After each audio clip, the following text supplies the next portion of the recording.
I never imagined one conversation could shatter my marriage, yet it happened faster than I ever expected. A single sentence, born out of fear and uncertainty, changed everything. I don't see a future with you. All it took. His face drained of color. His eyes dropped to the floor. Nin. That silence, something between us, fractured in a way that could never be repaired. If you've ever spoken words you desperately wanted to take back, hit subscribe. You're not alone. I promise this story will make you pause before speaking in the heat of the moment. It wasn't supposed to be an argument. We were just sitting on the couch talking about where we pictured ourselves in 5 years. He asked so casually if I thought we'd still be in this city, in this apartment. Without thinking, the words spilled out. Told him I couldn't picture our future together. The instant they left my lips, I wished I could pull them back, bury them deep, pretend they were never said. But his eyes, God, his eyes shifted at once, wide and desperate, searching for a reason, an excuse, anything to make sense of what I had just confessed. I don't understand, he whispered, his voice trembling enough to twist my stomach. I scrambled to explain. Said it wasn't about love, that I still cared for him deeply. It was about feeling stuck, uncertain, wondering if we were walking the same path. But the longer I spoke, the worse it sounded. To him my words only meant one thing, that I didn't want a life with him. He rose slowly, every step feeling heavier than last. I saw the decision forming in his mind even before he spoke it aloud. If you can't see a future with me, he said, then I can't stay here pretending we have one. Panic surged through me. I reached for his hand, begged him to sit, to listen, to let me explain properly. But he pulled away. I watched the pain in his eyes harden into resolve, and I knew I was losing him. Second by second, he walked into the bedroom and began packing. The sound of the suitcase zipper was like a clock, ticking down, each moment dragging me closer to a life without him. I stood in the doorway, tears pouring down my face, watching the man I loved fold his clothes with a calmness that terrified me. I kept talking, kept apologizing, kept swearing I hadn't meant it that way, but nothing I said mattered. Words had already carved the wound too.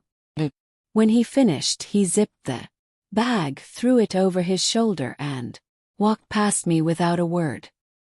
Followed him to the door, my heart pounding in my ears. Please don't do this, I whispered, my voice shaking. He paused, his hand resting on the doorknob, and looked back at me one last. You can't unsay something like that, he said. Then he walked out. The silence that followed was unbearable. Stood frozen in the living room, staring at the door as if it might open again. But it never did. That night I lay in bed alone, staring at the ceiling, replaying every moment of that conversation. I thought about all the times we'd laughed together, the plans we'd made, the way he used to hold my hand in public, the way he'd brush the hair from my face when I cried. And I wondered how I could destroy it all with one careless sentence. Days turned into weeks, and the silence was crushing. I stopped checking my phone because each time his name didn't appear, the emptiness grew heavier. Friends tried to comfort me, but their sympathy only deepened my guilt. Couldn't understand why he left so fast. Others thought I'd been cruel. Maybe I had, even if I never meant to. Those weeks I realized something: love isn't just the big moments or the romantic gestures. It's the quiet reassurances, the unspoken promise that you're in this together.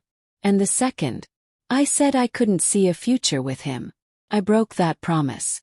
I wanted to believe he'd come back, that he'd realize I was just scared and confused. But deep down I knew better. Words that cut that deep don't fade. Eventually I reached out. I sent a long message explaining everything, how lost I'd been, how I'd doubted myself more than I ever doubted him. I told him I missed him, that I loved him, that I wanted to try again. He replied the next day. His message was short, polite, and final. Sorry. Can't go back there. Reading it felt like the last nail in a coffin. I cried until I couldn't cry anymore. And for the first time I accepted that he was gone for good. Months later I still think about that. I think about how fragile words are, how quickly they can erase years of love. And I've learned to weigh mine more carefully. I still don't know what my future looks like. I don't know if I'll meet someone new or spend the next years learning who I am without him. I do know one thing. I'll never again throw away love because I was too afraid to imagine what's next. Sometimes I wish I could go back, not to change the ending, but to tell my past self to stop, to breathe, to think about how those words might sound to the person hearing. Because once they're spoken, there's no return. And I will carry that lesson with me forever.